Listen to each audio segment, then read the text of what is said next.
Whilst Minecraft has varied content throughout the game, there's still a few features even now that either don't stand the test of time, don't feel complete, or just feel a little unrewarding to do. So I wanted to look at most of those features today, see where they don't work, and figure out how Mojang can make them work later down the line, whilst looking at why certain issues in Minecraft might be the way they are. I've seen stuff you all have mentioned throughout multiple comments in the past videos and community posts. So we'll focus on a lot of what was said in those. Before we get to the features that could be improved, we should probably mention how things should be classified as useful. I've seen people look at mobs like the pandas, goats, and other mobs and say that they either don't have a use or enough uses, which shouldn't be looked at as something that needs a use. If everything has a forced use within the world, a lot of these features would feel pretty contrived in a few areas. Some things, just like real life, should have more or less uses. Sometimes their main purpose is to just help make the world feel more alive, and we shouldn't have a tunnel-visioned view on how these features are implemented or tweaked.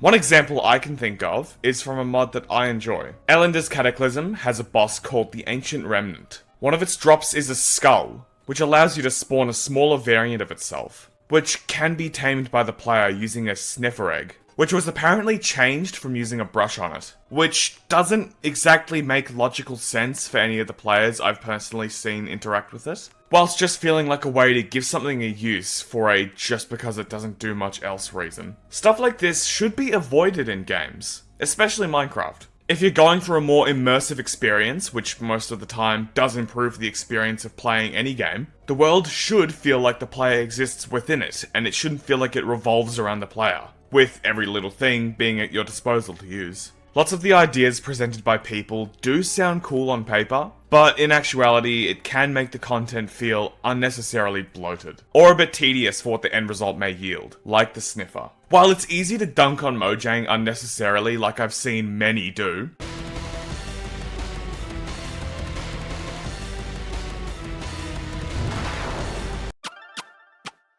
immediately showing they know little to nothing of the actual process Mojang's developers go through in making and implementing new content. Seeing how the modders do it better and faster thing had any respectable modder disagreeing almost instantly. But seeing that as is, and taking a balanced look, Mojang still aren't without faults in gameplay design. The sniffer was unbalanced in its appearance to its other mob vote competitors, the Rascal and Tough Golem, with people at the time stating the reason they wanted it was because it added more content. Whilst the plants it added were said to be decorative, it still more than beat the competing mobs with 55% of over 3 million votes. While it was still made clear in the description and on places like Twitter, it was never said in video that the plants would be decorative, which feels a bit misleading seeing that the average player and viewer probably wouldn't look at the description or other places for this information, taking what's said in the video at face value. But if we ignore that and say that everyone voting did know what type of plants the sniffer was going to dig up, in comparison to any other decorative plants, they don't feel very rewarding or worthwhile to dig up. The torch flower could glow, yet it doesn't, and to be honest, I haven't seen many people use them. So maybe they could add a more worthwhile decorative plant that isn't similar to the others or something that has a very niche use. Because at the moment, it's not really worth the effort. Apart from having a funny dinosaur walking around, which I will admit, I do get sniffers just to release them into the wild. Microsoft does own Mojang, and has a major say in a lot of content they put out. Seeing how many people the mob votes brought, it was a good business decision to host them, but not good for the community. We don't know how the mob votes were initiated or handled behind the scenes, so we can only speculate on possible reasons as to why some of these mobs were so unbalanced, and not really worthwhile in the grand scheme of things. I also did the same release into the wild thing with allies, which are a better step into the right direction in the same area that the sniffer kind of falters in. Whilst there's other ways to collect items that are more efficient, setting up alleys to collect stuff from farms and such can be easier for people that don't know how to make a more complex system for stuff like that. The Trails and Tales update had a lot of people dislike it, which I understand, but I don't fully agree with. While it is a more niche set of content, it won't always pertain to everyone.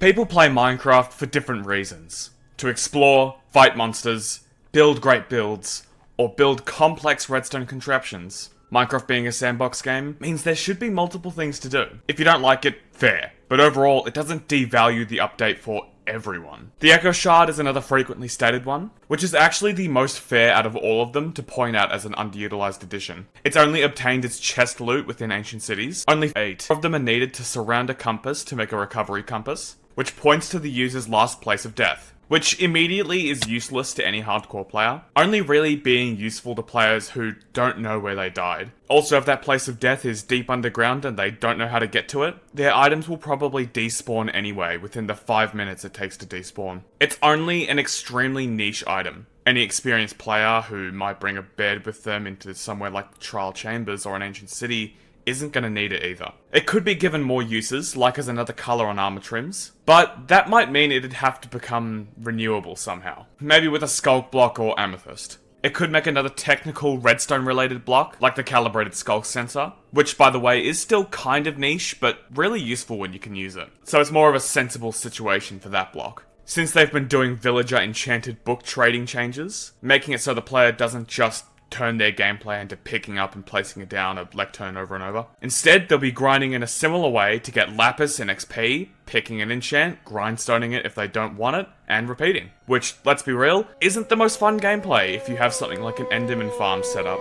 Lapis is also one of the only minerals that isn't renewable apart from villager trading, which isn't as efficient in comparison as any of the others. So it definitely needs some sort of rework too. Maybe alongside the setup of books, different formations and block additions could be discovered by the player and structures, to at least make a certain enchantment more common. Anvil repairing with that too expensive message has also been one that people have disliked for a while, with mods to even get rid of the limit. Whilst I do agree that it can be annoying, I think it's actually a pretty decent roadblock for players who want to enchant their items using the anvil, but the situation it's put into makes it awkward. It makes the process of applying enchantments and repairing more precise, with players having to seek out enchanted books that are already the highest level, adding a sort of cool pick and choose layer to it. The annoying outcome is that any enchanted books that are found as loot that aren't max level are considered basically useless to the player, being something that the majority of players will just ignore in all circumstances. Maybe instead of when it passes a certain level, it could cap at a certain level, maybe 40, so that higher end players with farms that yield XP won't have as much of a hard time in comparison to repairing and or enchanting the same item as an earlier player. Certain biomes and structures are a bit lacking too, but seeing as Mojang has started to add certain features like animal variants, falling leaves, and more decor to basic biomes, making them feel much more alive. So they're already on the right path with biomes, but it'd still be good to refine existing structures to be more varied in loot and design. Resin from the previous update was also surprisingly less useful than I thought it would have been. Hopefully they intend it to interlink with upcoming features. But as it stands, resin is only used for building and armor trims, which doesn't apply to everyone. It probably just needs a few more reasons to risk getting it or going out of the way to find it in a harder to find biome. Amethyst and copper are in a similar boat to that, but with the difference of being more useful in comparison to resin. On top of being found anywhere underground, the building palette for copper is already quite unique in its colour and behaviour. Whilst amethyst is useful for crafting a few blocks and items, they seem to currently only be worthwhile for that, which, as I said with the mobs before, isn't always a bad thing. They could have more usefulness later down the line. They're currently more decorative and advanced blocks that the player doesn't need for the immediate survival. I also have a note that just says beetroot and nothing else. It's not really worthwhile to farm it for dye, since bone mealing the ground to get poppies, or bone mealing a rose bush is one click and no wait. It could be useful if it was found in areas where other crops wouldn't be, but wheat exists, so it kind of defeats that idea. On the same note, potatoes and carrots just aren't found in the wild, which should definitely be put into the game, not relying on forcing the player to loot a structure with them, steal a village, or get it as a rarer drop from a zombie. Now, one of the most controversial somehow is the Phantom. If we look at the principle of not forcing the player into a situation that you don't really want to be in, the Phantoms break the sense of choosing a way to play completely, disrupting the flow of tasks, like building for example. If the player wants to deal or coexist with the threat of other nighttime mobs, that should be their choice. But if a player isn't prepared enough and in the comfort of their own base, which separates them and the outside mobs, the Phantoms, which do quite a beefy amount of damage, will force less prepared players to take the easier route. Which, technically, if they still aren't prepared enough, but don't want to sleep, defeating the group of Phantoms just leads to another group spawning every 1 to 2 minutes. there needs to be some serious rebalancing in the spawning aspect, seeing that there's genuine potential in it, but hopefully some of its gameplay additions can be improved upon. At the end of the day, as should be obvious, it's not if people are or aren't good at handling a situation, similar to how creepers aren't attacked by iron golems as stated by developers. The player's actions should have consequences. But forcing them into an action with something so intertwined with the gameplay of Minecraft feels a bit off. It's obvious why everything needs care to be put into this game. Java being built on JavaScript instead of a normal development software already poses a lot of extra difficulties, alongside Bedrock needing to have the same update content for parity. But the fact that a lot of the time when things are added or changed slightly, many completely unrelated things can break. Like how in one snapshot, the Ender Pearl didn't teleport you to the right place. Or Riptide and Soul Speed breaking around the time enchanting became data-driven. Wither King 001 even made a series of tweets that got really popular as she dove into this during a large spike of people talking about the mob vote. Either way, what do you think? Did I miss anything that you believe could be fixed? If you enjoyed the video, consider subscribing. It really helps the channel out. Thank you for watching, and have a good day or night.